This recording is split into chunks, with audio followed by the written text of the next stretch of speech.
poppin', everybody? Hello and welcome to Popcorn Culture. My name is Ben Carlin and I am your host. Here with me today is my brother Jay, who will be in every episode. That's me, Ben, the one true glasses wearer of Popcorn Culture. I'm so fine with that. Oh, are you so fine with that? Oh, yeah, of course. 100%. That you're fine with just totally being a phony over there? Yes, Yeah. absolutely. Okay, I mean, you heard it here. they're blue blocker glasses, Yeah. Jay, which means that they're not doing nothing even if they're not prescription grade. Right. Prescription grade. Prescription strength. They're not prescription.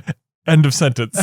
That's true. Yeah. Just prescription glasses. They're just not prescription glasses. They're just not prescription glasses. No, they're just regular glasses. I think there's like a whole bit in like an episode of Seinfeld where Elaine is dating a man who shaves his head intentionally to be bald, and George is all offended on behalf of bald people.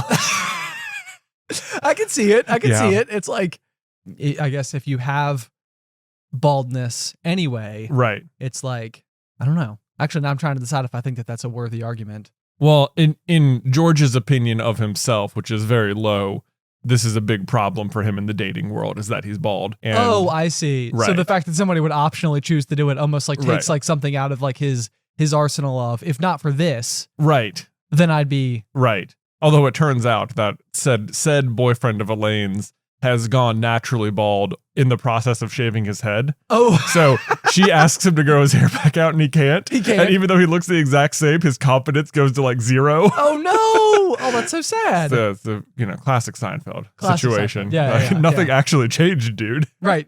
That's so fitting for the show that's about nothing. Right. Yeah.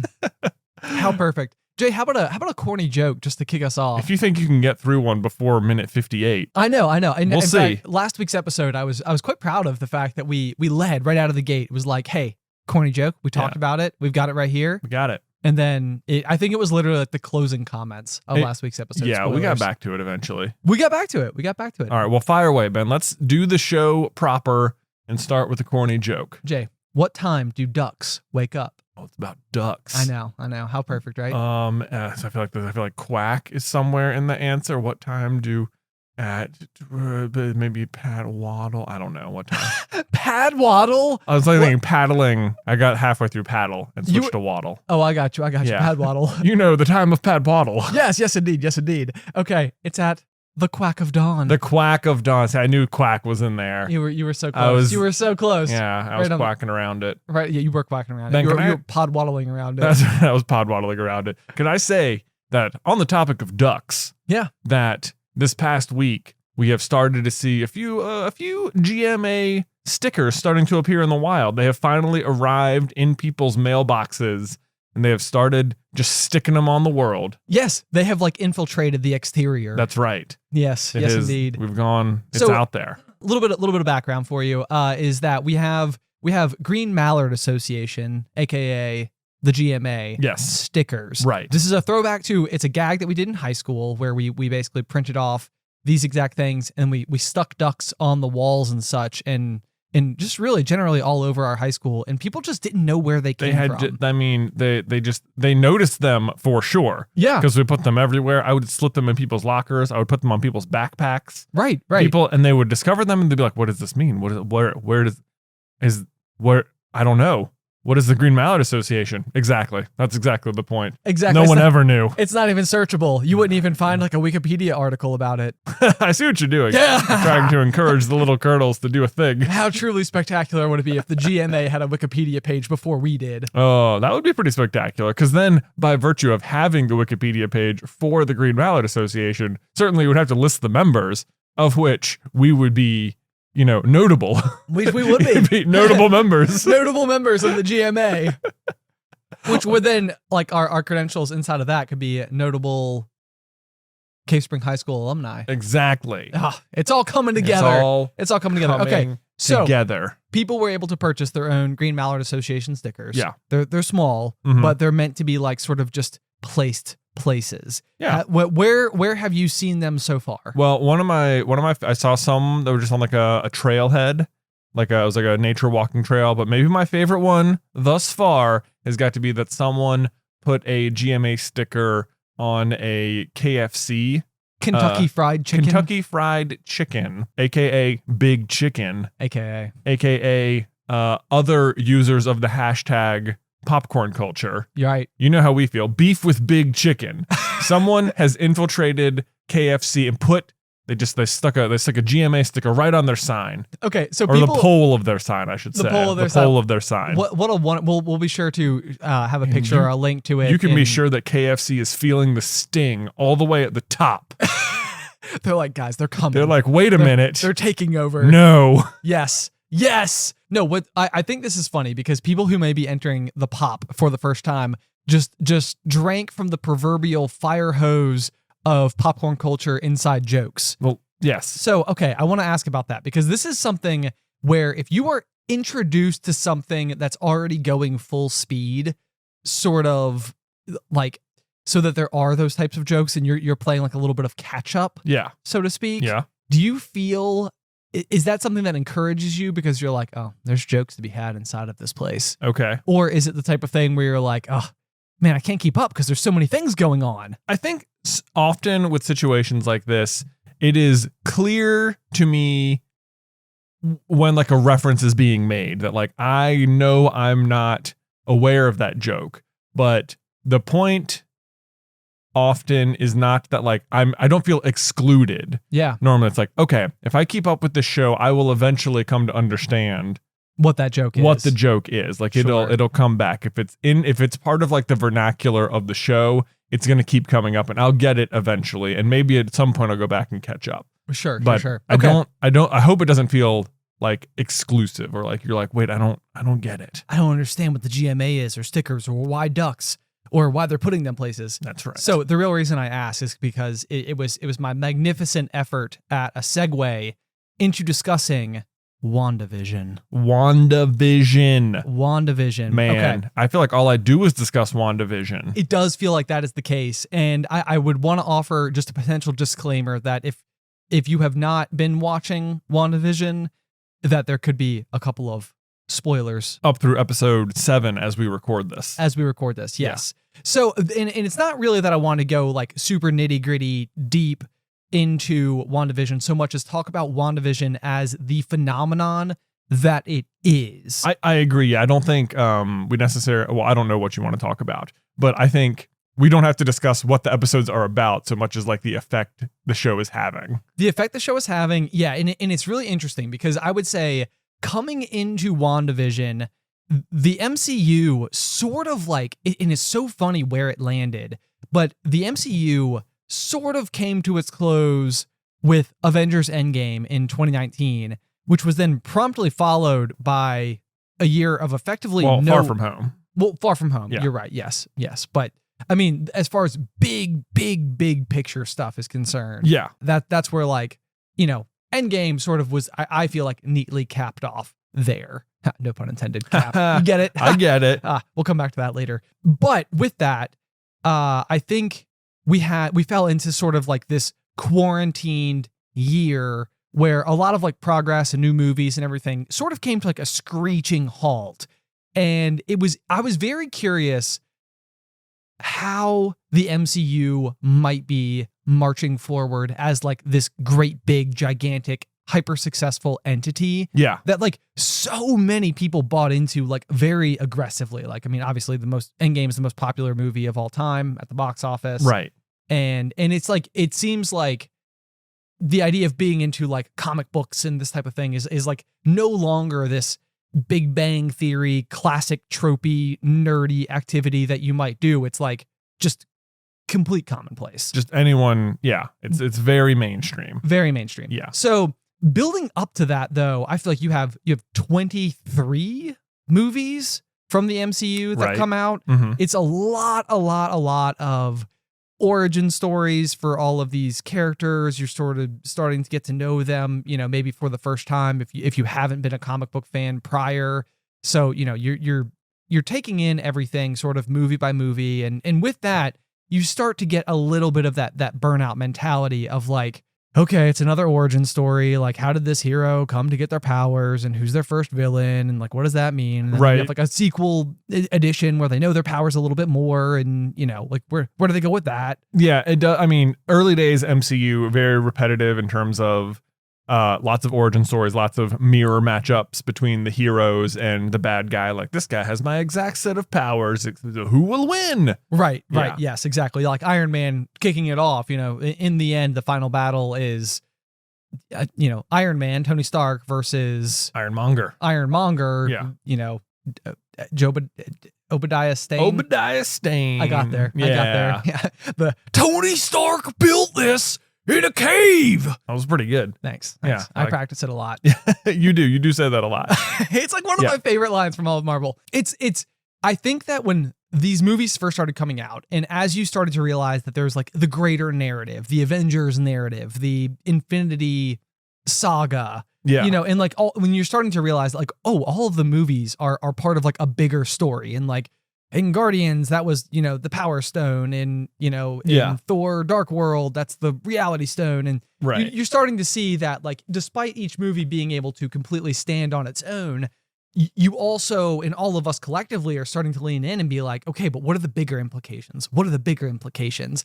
And it felt like that idea was merging just seamlessly and perfectly with like the big narrative kind of coming together. So right at the same time that it seemed like people started to ask those questions, like, what does it mean for the big story? We were also nearing the conclusion of the whole big story. Right. So it's a 10-year span of time, and probably not realistically until the last 3.5, 4 years did I feel like that really started to be like the conversation. Well, it felt to me like a lot of that came between Infinity War and Endgame. It did. I would say that it spiked, It ramped up exponentially after that. For sure. Like once Infinity War happened and, Thanos does the snap, then all of a sudden I feel like, there was a year between that moment and Endgame where you get to see how it was all going to resolve itself. And all of a sudden you had 21 other movies to like draw possible answers from. Exactly. Let's go through. Let's find every little detail. Things that seemed so innocuous before now feel like they could be like a super big hint as to like the big story. Like how long have they been setting it up? And, all these like little details that everybody would like to comb through. But with that being said, I think you have a couple of things that happen. So Endgame happens, and it's very, very satisfying because like we've been waiting for so long, but at the same rate, maybe didn't know that we were waiting the whole time. Sure, you didn't know necessarily like what Endgame was going to be. You'd seen some Avengers movies, but like... Right, yeah. Like we now have the precedent for what it means to have an Endgame level MCU event, which means that as we kick off, phase 4, and it sort of seems like phases 1 through 3, which would have been what we've seen basically through the Infinity, saga. Yeah. Is now we're all leaned in. Now it's almost like no matter what, any movie that comes out, we're going to try to extrapolate it to the big picture. Right. And it does pose a very interesting problem if you're Marvel, because you're like, how do you recapture that lightning in a bottle? Like, how do you make everything interesting enough that we could wait another 10 years to have that next Endgame level event? Right. It is an interesting situation where, like when Iron Man came out or when Thor came out or whatever, you weren't like, now how is that? What does that mean for them defeating Thanos? Right. Like you're not wondering, that wasn't even a consideration. Whereas as the next few movies come out, it feels like right away you're going to be wondering, how does this affect the end? Right. At all? And like because there's the sense too that like when the first round of like phase 1 movies were coming out, maybe they didn't even know where it was going, but people are going to assume now that it was the most successful thing ever, that everything is intentional and is pointing at a thing. Right. Yeah. Yes. And I think that what you have as well is like the Fast and the Furious paradox, the laws of the escalation of threats. Do you follow? So like, I know what you mean. Like the first Fast and the Furious movie, they're like stealing DVD players, and then like probably the 12th one, whenever that comes out, they'll be like on the moon or something. Yes, fighting like intergalactic. I mean, they made like the Fast and the Furious franchise might just literally be part of the MCU. Who knows? And at eventually, this point. Right. Dominic Toretto is just one of the Avengers. God, please no. Can he wield Mjolnir? Absolutely not. Definitely not. But no, I mean, you saw the exact thing happen with the Fast and the Furious movies, where each time it came out, you were seeing like, okay, like now it starts with DVD players, and then it was kind of like, oh, now it's like $10 million. And then after that, it was like, oh, this like city's in danger. And then after that, it's like, oh, like, I don't know, like everything just got like, it ramped up and ramped up and ramped up until the point where it just got like completely ridiculous. Yeah. And I think that that's like what you have, with these Marvel movies with superheroes is like, how well can you tell a story that is still compelling without also feeling like things are getting slightly ridiculous? And are we like going to be bored of origin stories, or can you continue to just tell them in new and different ways and get us wrapped up every time? Like Black Panther is one of my favorite Marvel movies, and it's one of the more recent ones to come out. Yeah. And in a lot of ways, it's just the Black Panther origin story movie. I mean, in a lot of ways it is. The thing about Black Panther is that even though that one's sort of his origin story movie, he starts out like as Black Panther already, and he's been in a couple of movies already. That's true. And I know that was such a good one as well, because it was, I think, already suffering from like how do we introduce this brand new character and introduce a threat that feels world ending, even though all these other things have already happened? Like, why weren't they around? Right. And it was like, they had a very elegant answer that this hyper advanced city is purposely secretive from the rest of the world. Right. Like, they don't want to share their secrets. They don't want to share their secrets, but their secrets are, we have world ending technology, basically. Right. Yep. And like the villain is like, guess what? I'm going to share that and I'm going to take over the world. It's going to be that easy. Right. So I thought they did that. They found a pretty good way to do that. But on the flip side of that, you've got what I would argue is Ant-Man and the Wasp, where the stakes are like, they're almost too small. Like, I see what you did. Yeah. There you go. Right. They're small enough to be ant-sized. Exactly. Right. And I feel like as a result, that movie introduces, the quantum realm in a more significant way and how it affects Endgame. And that's really the primary function that I think Ant-Man and the Wasp had towards the whole MCU, because and I think that's sort of the way you can go about it. Like, not everything, like there is that problem of like power escalation and like threat escalation. The Fast and Furious paradox, please use the correct terminology. Okay, if you want to call it that. That's exactly what I want to call it. Okay, I think it is the perfect descriptor. Okay. I think Fast and Furious just suffers from also like power escalation or whatever. But whatever, the Fast and Furious paradox, if you want to call it that. That's exactly what I want to call it. Yeah, thank you. I think you can have other like small stakes stories that don't have to be world ending, like Ant-Man and the Wasp, where it doesn't have to be, the end of it isn't like, oh my gosh. But see, the thing about Ant-Man and the Wasp is that movie is very small scale. I mean, literally, and just like the threat to the villain is like, I forget what they're even doing. They're like trying to steal a cure for like a disease or something because they're afraid Hank Pym won't work with them. And it's like, maybe if you just asked, he would have helped you cure your daughter or what, I don't know. Right. Yeah. I mean, effectively. So it's very small stakes. Like, we just need to heal this one person because they're sick. But the flip side of it is that even though the threat in that movie isn't world ending, the technology it introduces is incredibly important to the greater Marvel story at large. So you can have like small stakes villain, big stakes, like, okay, maybe you didn't use it in the most effective way, but now it exists. So we can also just use that idea and crank it to 10 over in this movie. Sure. Yeah. Okay. So all that being said, because I want to bring it back to WandaVision, because it feels like such a phenomenon that we're living through. And quite honestly, like with the shows that Disney Plus are putting out, like when The Mandalorian came out, I'm like, that's going to be the flagship show, you know, like that's the one. Like, if you're HBO, you have Game of Thrones, and I think that I was like, Disney Plus is going to have The Mandalorian, and that's going to be the show that brings people in.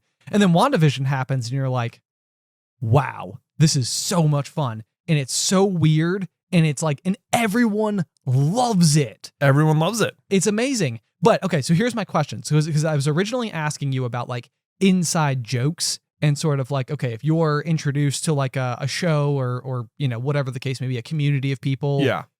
And it's the case that that there's a lot of these things and you don't necessarily know all of the references. Does that like encumber your ability to enjoy it? Or is it the type of thing where you're like, okay, I want to learn everything. I want to be a part of it. I want to be on the know. Because I feel like with WandaVision, there is a very delicate tightrope that's being walked right now. Yeah. And it's hard to know exactly like where Marvel the studio, Marvel, the writers are like where their position is.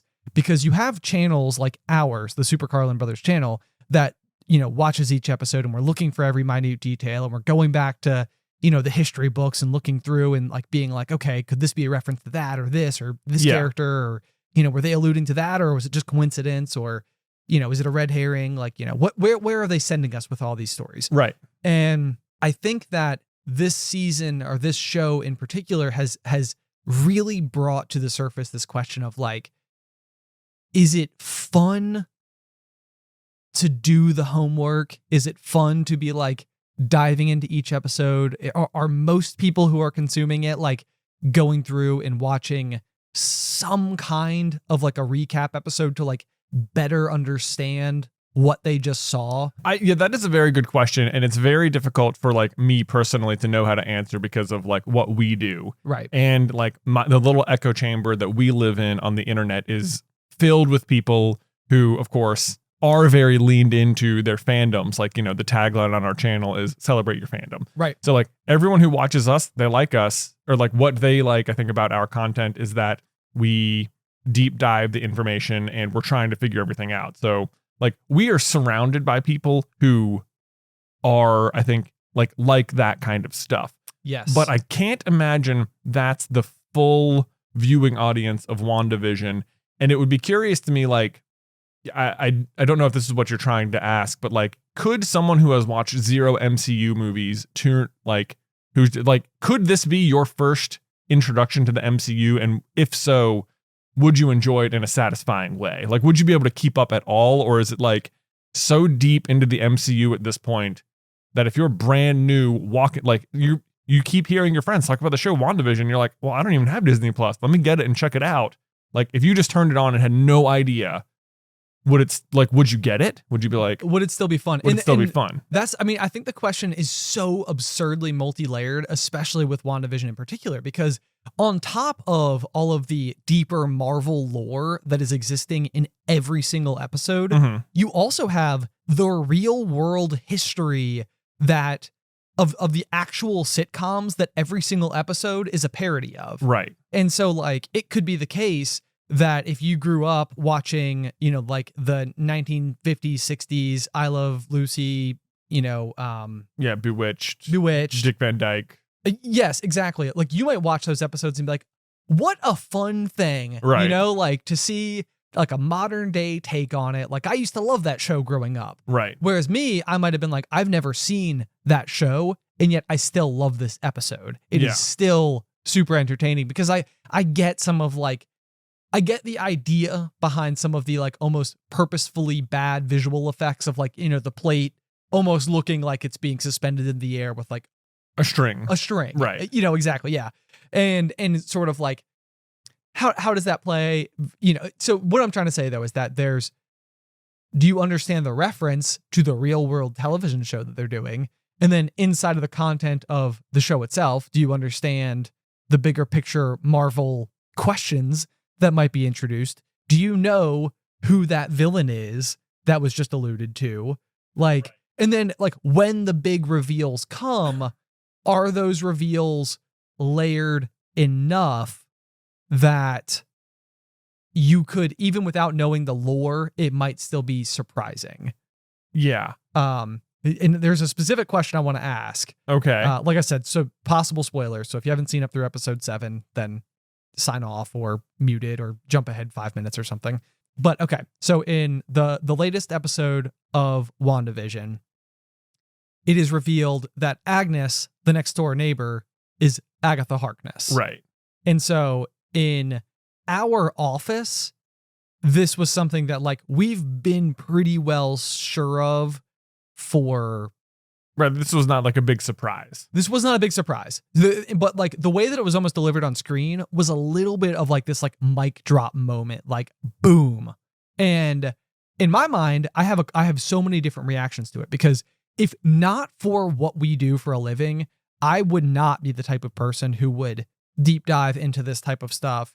And when I heard Agatha Harkness, I would have been like, I have literally no idea. That means nothing to me. It means nothing right. to me. She's not like a a big name villain within the Marvel universe to the point where even, you know, it's not like Lex Luthor just showed up. We're like, even if you've never read a Superman comic, you know who Lex Luthor is. Sure. You know, it's not like that level. Yeah, It's, yeah. You know, like Agatha Harkness, I'm betting most people learned about her last week. Exactly. Yeah. Exactly. Yeah. I'm sure the Marvel wiki for Agatha Harkness blew up in the past Right. 7 days. Yeah.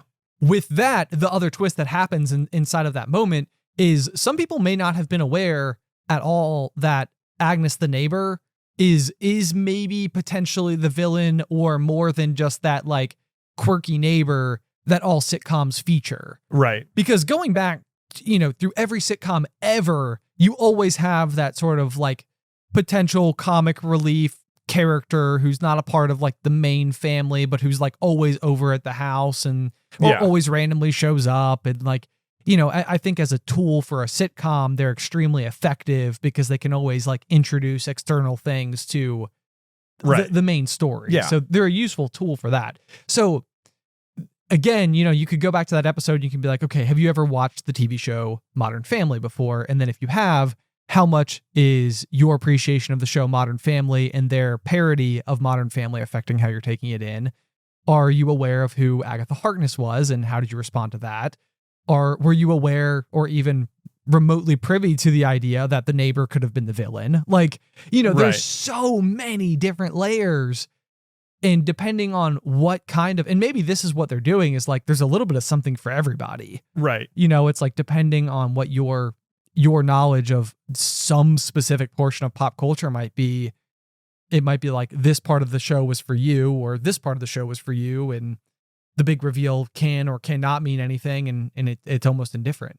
Yeah, I mean, there's a lot going on, to be sure, in WandaVision, especially, with this big reveal. Is it supposed to be, like, shocking? Because to me, like, when they reveal what Agnes's real, true identity is, it like, they sing like this little song that's inspired by an old TV show called The Munsters. Right. Then they kind of go through like all the little things she's been doing to manipulate the show. But if you listen like to the words, to me it was like I think some of the words were like, you never saw it coming, and it almost came across to me like they were almost like making fun of, like not making fun of, but like almost in on the joke, like saying, oh, you never saw it coming, as if to say this is no surprise to any of you. Right. Yeah.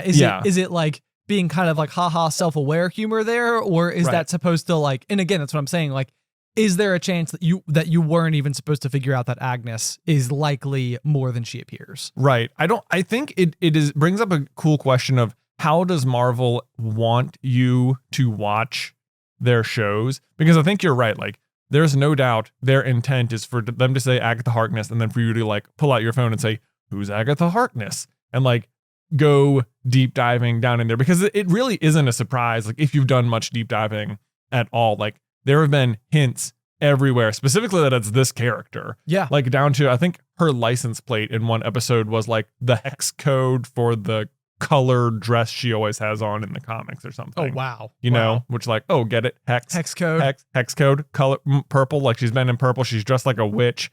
She, whatever. She's been wearing that witch brooch the whole time. Right. Yeah. And it's like anything. Details are so interesting. And I think one thing that I personally love is when there was a twist and then you go back and watch it again and you realized how much groundwork was laid the entire time for that reveal. And I think those types of details end up being remarkably interesting to me after the fact, where it's like, oh, I had no idea. Oh my gosh, look at that. And it was right there. Oh, it's like staring you in the face. Like those are the best stories. Yeah. Is where every single detail necessary for that reveal has existed the whole time. Right. And it's like, it's a question of whether or not you noticed it, and then almost even getting the added enjoyment of then every time you watch it again, you get that additional like, oh, I didn't even notice that. Well, it's the last time. What's interesting about this one though is that like, I'm not sure, if you're just watching the show cold and you've never experienced like the comics or anything, and you're not looking it up online, there's no, like, it's not impossible to know that Agnes was the villain. Like, she's been suspicious or whatever throughout the whole show. But to know that she is a character called Agatha Harkness, that's impossible. Like, you could never have landed on that. That's not already in the show somewhere. Sure. You know what I mean? She's a bad character who is a witch. You could probably have gotten that far on your own.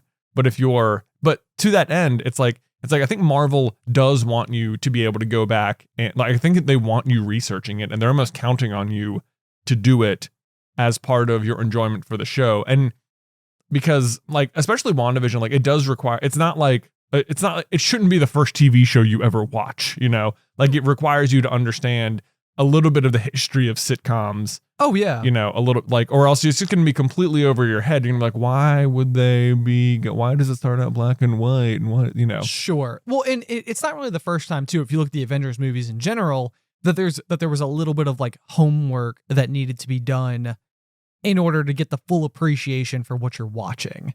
Like, you know, if you saw Endgame and it was the first ever movie you saw, then, you know, Cap being able to pull the hammer through the air probably doesn't hit nearly as hard as it needs to based on what you would know about that hammer's history and what it means and everything that goes with it. Right. You know, you might just be like, oh yeah, okay, so he can use the hammer. Even that though, it's like, I feel like when the people are writing it, they are trying to take into consideration, this might be the first time you're watching it. Because like, even earlier in Endgame, Thor summons the hammer and says, I'm still worthy.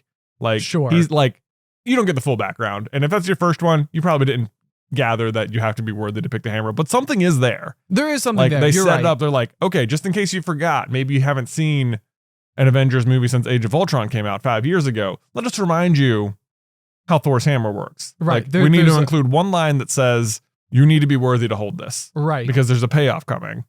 There's a payoff. And yeah. certainly 90% of the population, you're not getting to Endgame without having seen any other Avengers movie. But some people maybe didn't see it because, you know, Mjolnir wasn't in Infinity War. Right. At all. You know, they just go and build the other hammer. But Axe. So what? Axe. Yeah, sorry. That's Is okay. it not? Okay. Stormbreaker? Yeah. It's an axe. I guess so. It has both sides. Right? has You both could hit sides. people with the flat side. Sure. It's like a hammer if okay. you wanted. Okay. But it seems possible to me that there's plenty of people who only saw the Avengers movies rather than like every single thing in Every between. installment, yeah. So maybe the last time you saw Mjolnir was in Age of Ultron 6 years ago or whatever. Right. And you needed a quick reminder. And that's where I wonder, like, if you just jumped into this show, like, you don't necessarily need to know what all of Wanda's powers are. You just see her do stuff. You're like, okay, I get it. She has powers. And you see Vision run around. It's like, if you don't know that he's like built from the Mind Stone and that's like one of the most important, you know, cosmic things in the universe, like, that doesn't really affect whether or not you want. It's like, okay, he has powers too. He can like reach through things and he can run fast and he can fly and whatever. You know? Right. He has got a robot body. Exactly. Okay. So like moving beyond that though, like I think the other thing about WandaVision that feels self-aware, it feels like it's shining a light a little bit on us. Us being like the grand us of people of the internet who dissect movies, shows, stuff like this, details. Is they literally have in one of the episodes, in episode 3 or 4, the like whiteboard with all of the exact same questions. Right. That everyone watching has. Exactly. Yeah. And so it becomes this like remarkably like self-aware show in that way, especially as it pertains to there's so much mystery surrounding it. Like, I feel like if you really have any hope of understanding what's going on, you're doing some looking. Right. You know, you're digging into some details, you're asking questions, you're saying like, well, what does that mean? And what was the significance? And why did that happen? And who is this character? Yeah. And that's like, it's interesting to me that they have those questions on there and that through writing and shooting the show, they were smart enough to realize what questions us at home were going to be asking. That is the real thing as well, because it's not as if they're like shooting the show week to week and like getting feedback and understanding how it's going to go down. Right. Like, exactly. Yeah. Right. Every episode is done a year before, you know, it was released on Disney Plus. Right. And they're getting these things and they're predicting, they're controlling how you think about it so much to the point where they're like literally putting like, here's what you're probably thinking on screen. Exactly. Yeah. Yes. Yeah. Right. But that acknowledgement is almost gratifying a little bit too, where it's like, us on the show, we also don't know the answers to these questions. Well, the characters of the show don't, but obviously the people making the show. No, but then Well, if yeah, you're of course. us, you're like, okay, if they want us to think this way, so as if we're not thinking that way. We're not. What Yeah. Yeah, if they put that question on the board, it's because the answer isn't good. What does that where are they trying to get? They want you to look over there at that magic trick, but Right. actually this hand is over here, and you're like, yeah, what does the hex mean? What does the hex mean? Meanwhile, the answer is like floating like right here off screen, and you're like, oh, I was kept trying to figure out the hex. I don't know. He even had that like close up magic. Yeah, like Jimmy Woo does. exactly. It's This like the is sleight of hand. This is the problem. See, like as people are watching this, the next episode will have come out probably like hours beforehand. So maybe this has been resolved. But I'll just say, like, when they revealed Agatha Harkness, it's like, oh, she's been the villain all along, and it's like, well, I don't know. I think they're saying that, but I feel like she's still answering to someone a little bigger somewhere. Like there's something else happening. So you're like, oh, it was Agnes the whole time. Okay, no need to worry about who the villain is anymore. And it's like, well, maybe there is. Could we still wonder? I think there's still someone else out there. I don't know who's gonna. There's possibilities. Yeah. So anyway, it's been a lot of fun, but I also think that what I'm so happy and excited for is that basically Marvel decided to do something just exceptionally weird. This is what I think has been spectacular about WandaVision and what makes it like this true, like diamond, not even like diamond in the rough, but like, okay, we talked a little bit earlier about like superhero burnout. Yeah. There's like 23 movies over the course of 10 years. That means like 2 to 3 movies a year. Yep. Coming out for the MCU. Mixed in there was also all the shows that came out on Netflix. Mixed in there was like Agents of S.H.I.E.L.D. that was coming out on ABC for a while. Yep. Like it did, like the MCU has been, and like when Iron Man first started, like Iron Man, the first movie in the MCU, when that first came out, it was like, oh my gosh, someone finally figured out superhero movies. It's true. We had the Tobey Maguire Spider-Man movies there for a while, and it was like, these are awesome. Everyone likes these. Spider-Man 3 sort of tanked, but then like Iron Man came out, and it seemed like, oh my gosh, we're actually getting good superhero movies that are fun and like sort of like the comics, and they figured it out.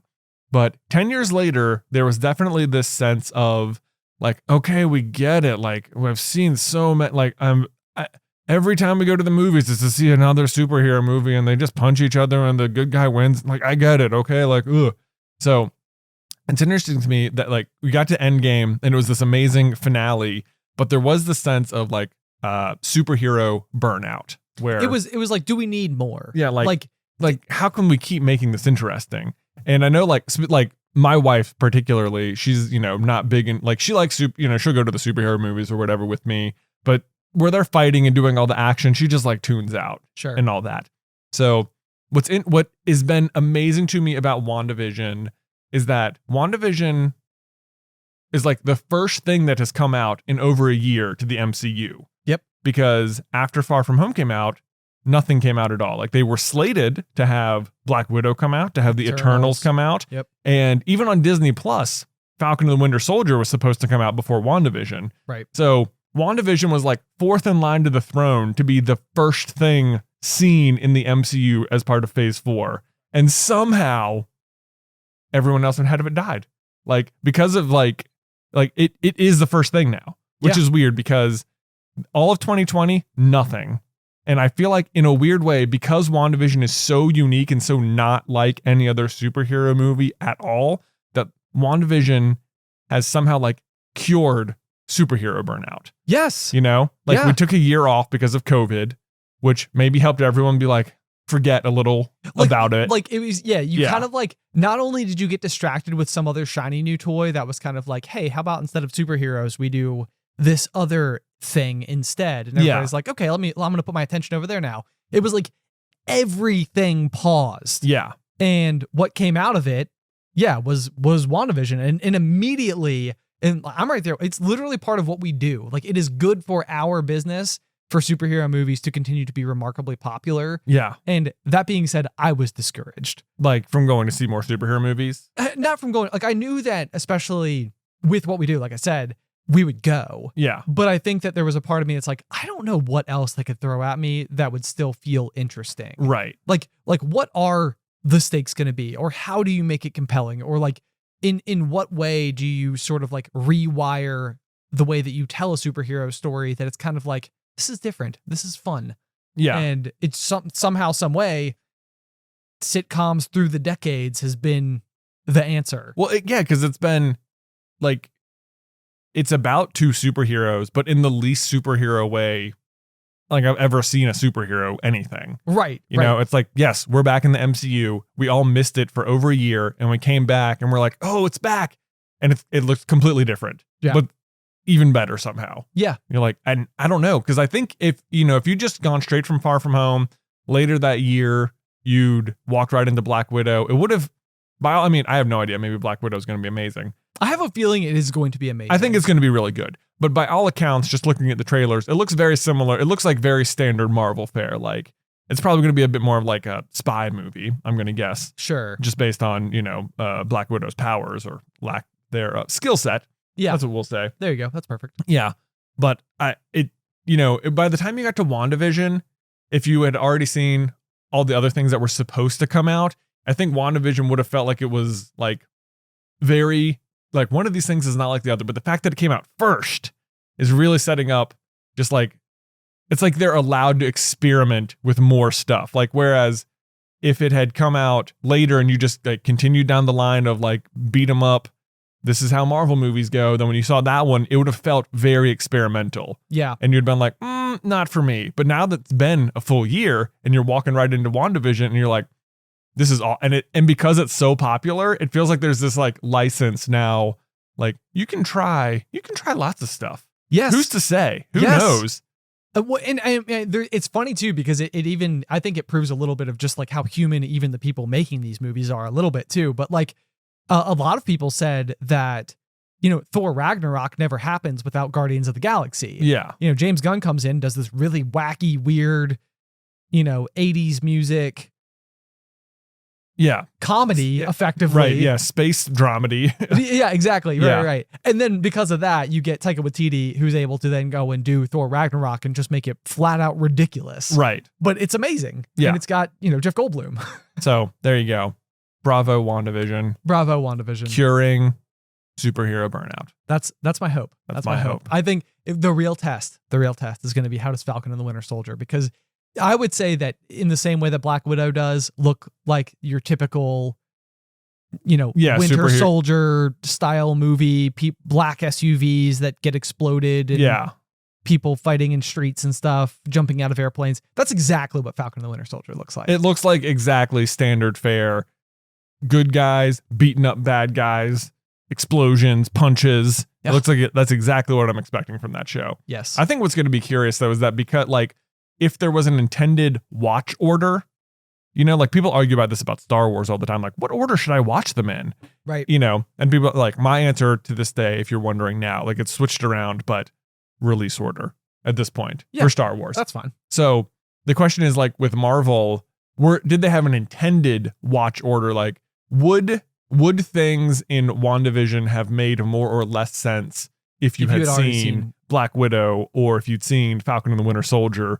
Or now that you've seen WandaVision, will things in like, I don't know, like does I don't know. Do you know what I'm saying? I do. I know exactly what you're saying. Yeah. Like what if you had seen those things first, surely certain elements of WandaVision would have made a little bit more sense because you would know something about the sentiment pre-established by those things. Like I have no idea, but imagine Falcon and the Winter Soldier ends and in the post-credit scene, everyone gets hit with a red wall of energy. And you're like, what was that? Right. Then as you're watching WandaVision, that like, oh yeah, that hex is getting big. Oh yeah. You know what I mean? Right. Yep. And who's to say? I have no idea if that'll happen, Falcon. But you'd have left that season wondering like, what was that? What was that red wall? Right. I have no idea. Yeah. Interesting red wall. But as soon as WandaVision started, you'd be like, I know exactly where this is going. Right. That it's gonna grow huge.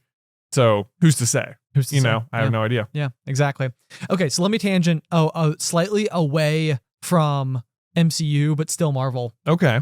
So I have something that we've talked about this a lot here lately, where I'm trying to like reduce the amount of noise that I have in my life by way of like objects and things. Yeah. Which is why, obvious, like One Cup Life. Fred the Cup. Right. Right there. Available now at patreon.com/popcornculture. That's the one. If you sign up for a annual quarterly exclusive item. Yeah. Team Jazzy or J. Or Buzzy or B. Jazzy or J. Yeah. Okay. Anyway, so at my house, I have been going through and I've been doing tons of clean out. It's almost like I'm like getting ready to move, where I've got piles of like throw this stuff away, donate this stuff to like, Goodwill, sell these objects, keep these objects, or like, whatever the case may be. And as I've been going through and doing this project and culling my possessions, I stumbled across these. They are Captain America shield, like barbell plates. They're like so for like weightlifting. Right. So like the plates you put on the side of the bar. If you're going to bench press, you put weights on the side. Yep. Those weights are these big 45-pound plates. Those look like Captain America shields. They look like Captain America shields. Yep. Sounds awesome. They're incredibly cool. Right. And I remember seeing them pop up like several years ago and being like, what? No way. Like, that's amazingly cool. I love that someone thought to do that. And I like hemmed and hawed and like stepped on like one foot then the other. Like I could not decide as like whether or not to purchase them for the longest time. And then I think that I got like a gift card or something happened. And I was finally like, okay, I'm going to buy them. I'm going to do it. And like all home gym equipment, basically it arrived and I thought that it was incredibly cool and used it a handful of times and then promptly put it in the corner of my basement and pretty much never touched them again. Oh, classic story. Yeah. So anyway, as I'm going through and I'm like, moving everything around, I'm like, actually I have a container that I keep like our dog food in. It's like a food grade trash can. Okay. And it sits on top of the plates in my basement. And I would like went to like empty my dog food the other day and I like picked it up and I was like, oh yeah, the plates. I was like, I bet I could sell these. Cause like it's actually one of those items that happen to become rather scarce as a result of quarantine is any or all weightlifting equipment, because pretty much all gyms shut down and then promptly everyone bought all available home gym stuff. Right. And weights are, even pre-quarantine, were a kind of a unique item in that based on their functionality, they just never lose value. Right. It's like the point of this is that it weighs 45 pounds. And even if you've used it extensively and dropped it and it's got scratches, the fact is it still weighs 45 pounds and will like, that's the whole point of it. It will still serve your purpose as well as it did the day that you bought it. They lose zero value over time because the point of them is to be heavy and that's all they do. That's all they do. Yeah. Yep. So anyway, so I've got these plates and I'm sort of like, I'm scouring around and I like list things on like Facebook Marketplace and, whatever, just to find a way to effectively like yard sale them online. Okay. And so I'm like pulling up the Marketplace like listing thing to list these. And I'm like, I don't even know what a fair price is for them. Like I just kind of want to like move them so that I can, get them out of my house. And, because basically the big thing for me was like, if I'm not using it, then I don't need it is like the rule.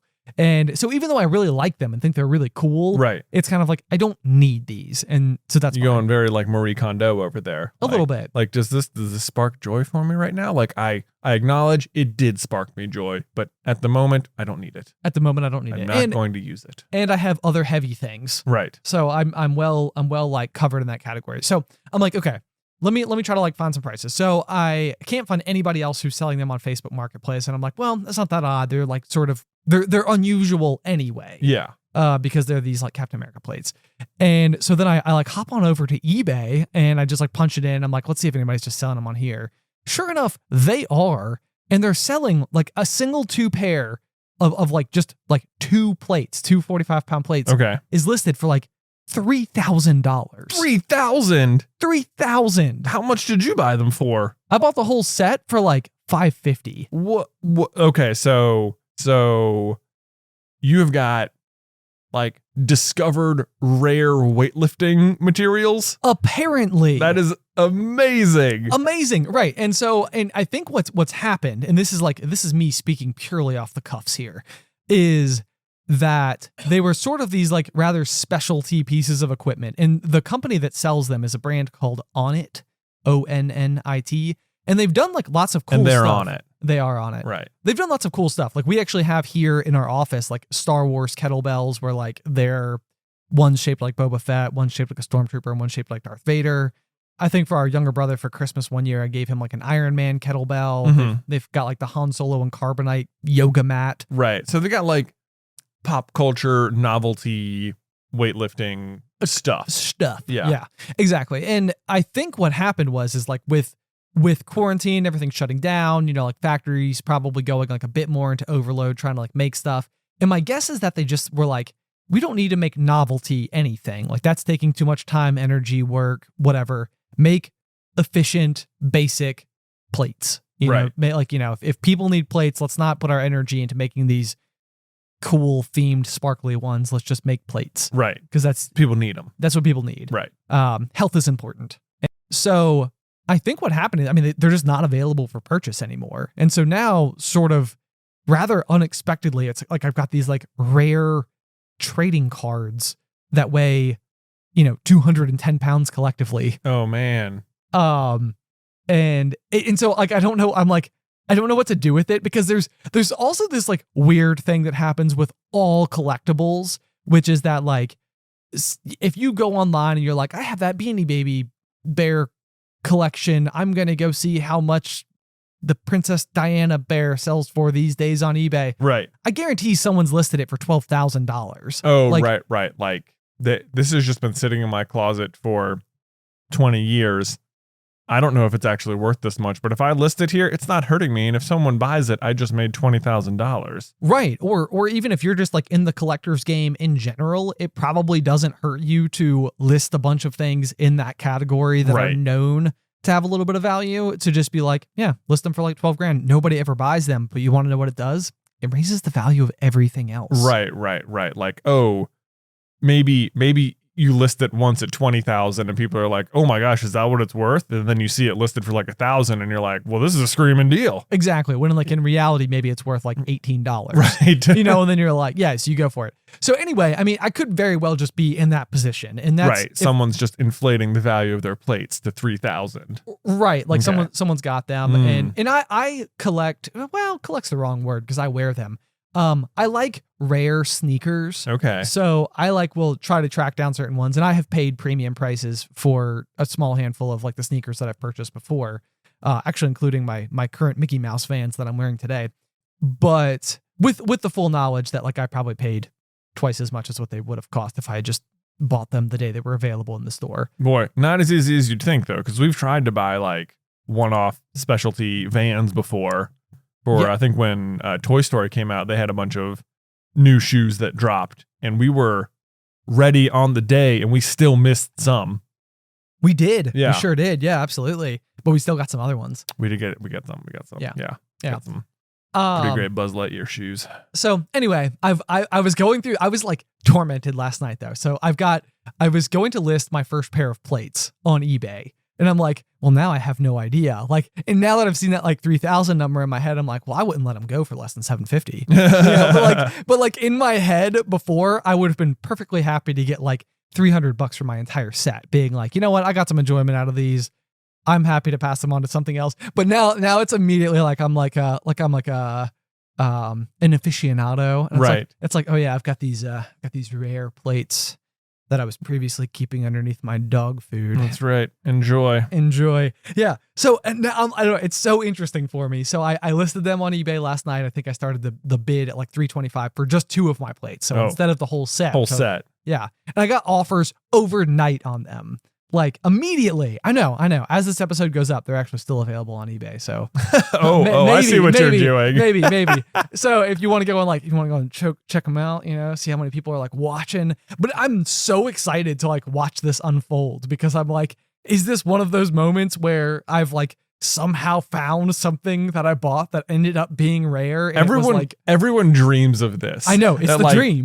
I know. Oh man, it does feel like you're getting to like live out a dream where like everyone secretly hopes that some long lost toy in their basement is actually somehow through the decades has remained in mint condition, and turns out it was super rare. And it turns out someone's going to pay big money for it. Exactly. Like this is, and so it's very interesting that you have stumbled into this like short-term turnaround on a collectible weightlifting item. I know. Yeah. I know. This is so weird about weightlifting stuff too, is that because almost everything about it is just be heavy. Yep. That all of the function is still there. Yeah. So they're used, but that almost doesn't matter because like I can't imagine people buying weightlifting plates solely for the collectability of it. I would be surprised if that was the case. Yeah. Yeah. I would be super surprised. And that's, yeah, you're exactly right. I mean, like they are themed for sure, but I mean, otherwise they are also just like professional grade plates. Right. So yeah, they're extreme high quality. Interesting. I know. Well, I know. I'm very curious to know how this unfolds for you. I am too. Yeah. I am too. Yeah. I'll be sure to include updates as we go. And this evening, my game plan is to list my 25-pound pair and my 45-pound pair. So who knows what's going to happen? Sky is the limit. Gates are open. Gates are open. Ben, okay, this is not related to Marvel. It's just related to Facebook. Okay. But let me tell you a complaint. Can I register a complaint with you about Facebook? Oh, most certainly. I'll call all my friends over there and be like, yeah. Hello, friends at Facebook. Yeah. My brother has words. Yeah. I don't really use Facebook almost at all anymore. Sure. You know, I did buy my mountain bike off there through the marketplace, which was very handy. Nice. And I, had to go meet a guy in a parking lot and get a bike, and it was great. Yeah. Used it a lot. That's been good functionality. But what I don't mind like having a Facebook page and stuff, because sometimes it's nice to be able to go like check like, oh, what's this person up to? Whatever. Right. But I don't remember the last time I've posted something like publicly to my profile or even changed my picture. Yeah. You know, like I have had more children and I have still not changed my profile picture. Okay. You know, that's where I'm at with Facebook. Mostly I use it to log into the Super Carlin Brothers page. Kind of a soft flex there. Yeah. And I don't overshare my children pics. I mean, if you go to like my Instagram or something, I certainly put pictures on there. Follow me on Instagram. But mostly it's just like I feel like I need to have a Facebook for like what we do and to be able to access like the Super Carlin Brothers page and stuff like that. Sure. But in the meantime, something I've wanted to do is just like clean up my Facebook profile a little. Like maybe I don't love as a 33-year-old person these albums I have posted from like Beach Week or something. Yes, you know, like when I was in high school. Yeah. And I'm like, I just want to get rid of these. I want to take this down. However, just because I don't want those pictures posted like publicly attached to my profile doesn't mean I don't want to still have access to the pictures. Okay. You know what I mean? But what's happened is that since I first got a Facebook account, I've had, several laptops and or computers, not that, every picture I've ever had has not made its way from one to the next. Okay. In a way. Yep. So I will have like pictures from albums like 10 years ago that I still want. I still want to at least have the option to revisit. Okay.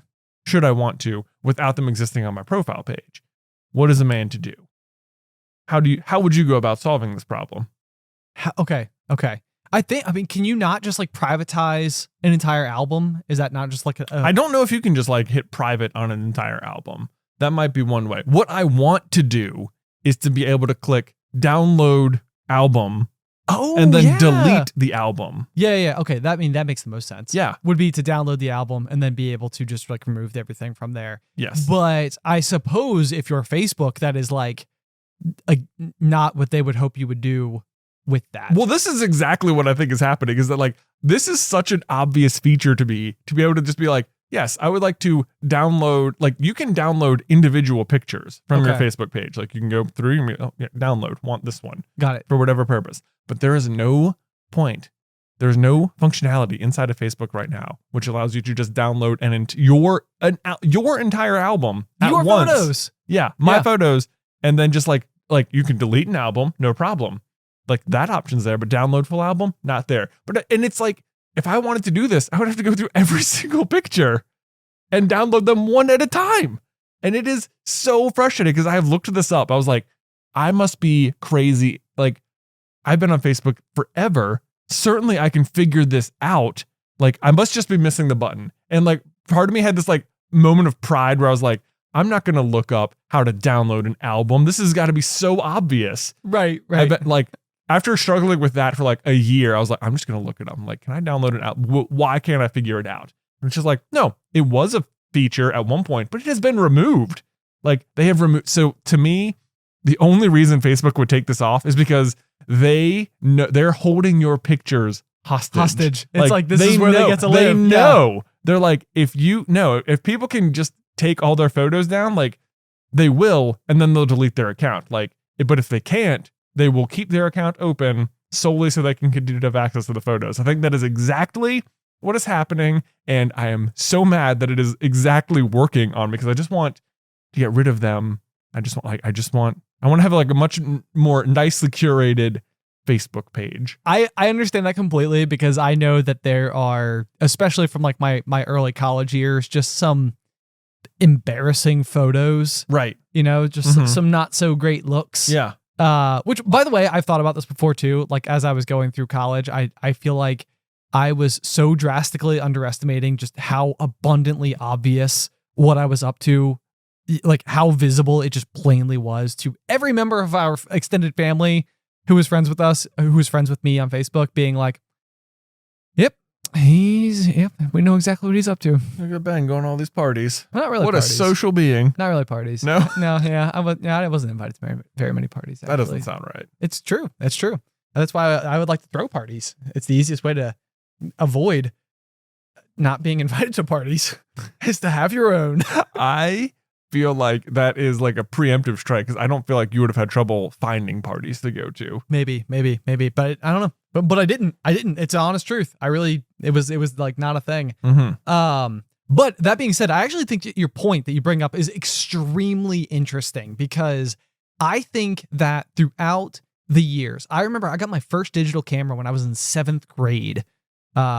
And it was a Minolta 2.3 megapixels. Wow. Not to brag. 2.3. I know. Wow, yeah, had a 2-inch screen on the back. It was amazing. Impressive. I know. I guess what's really interesting to me about this is that once digital cameras kind of became like the norm, and then obviously now it's not even digital cameras, everybody just has their phone. Right.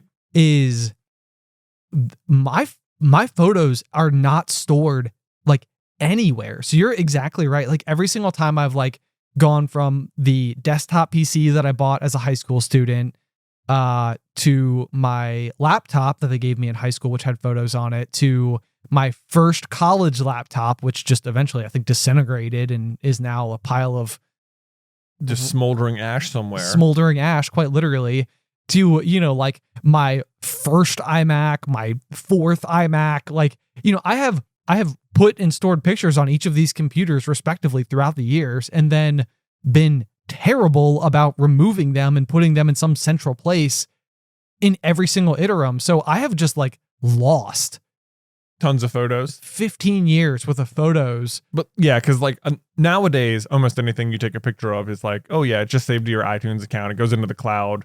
Sure. Whatever. Sure. And when you buy a new phone, you turn it on, you plug in your account information, boom, all the photos you took are still right there. Still right there, which is amazing. And it's very nice because it means that, you know, I can scroll back and relive things and, you know, just like kind of have those like fun memories.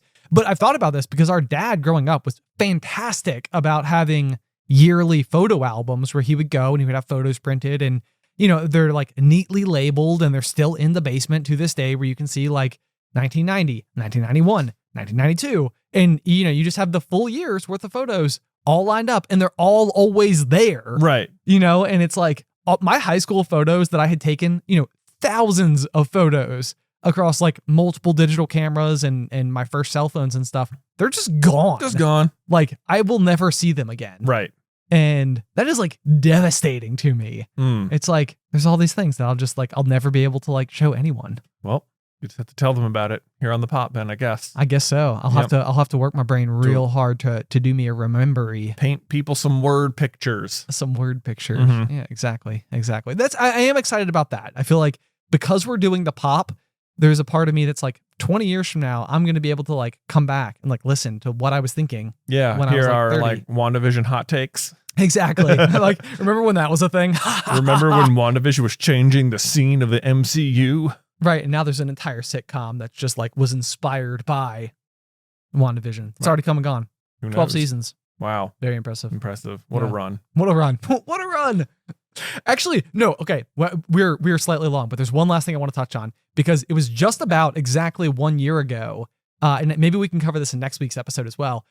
We made predictions, I think on the March 7th episode of 2020, where we were like, what is life going to be like 1 year from now? And I feel like what us on March 7th, 2020 did not realize is just how much the world was about to change. Oh, yeah, because that would have been, I mean, we would have known about, I think, what we were calling coronavirus more commonly then, besides COVID.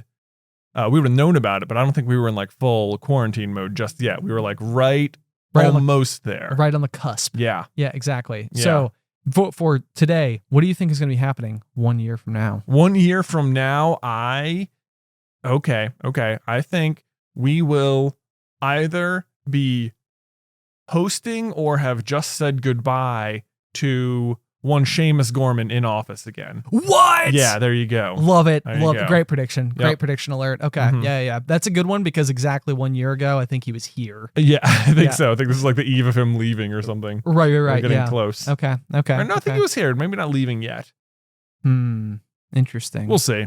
We'll see. Welcome back, Seamus. Welcome back. Hey, okay, here's my big question is, I wonder, and I don't even know if we'd be able to like reveal it, but I wonder if by then we will have had, if we will be involved in any way, shape, or form in some type of production beyond Super Carlin Brothers, like being asked to help Oh, interesting. collab on something like a television series. Guess we'll see. Guess we'll see.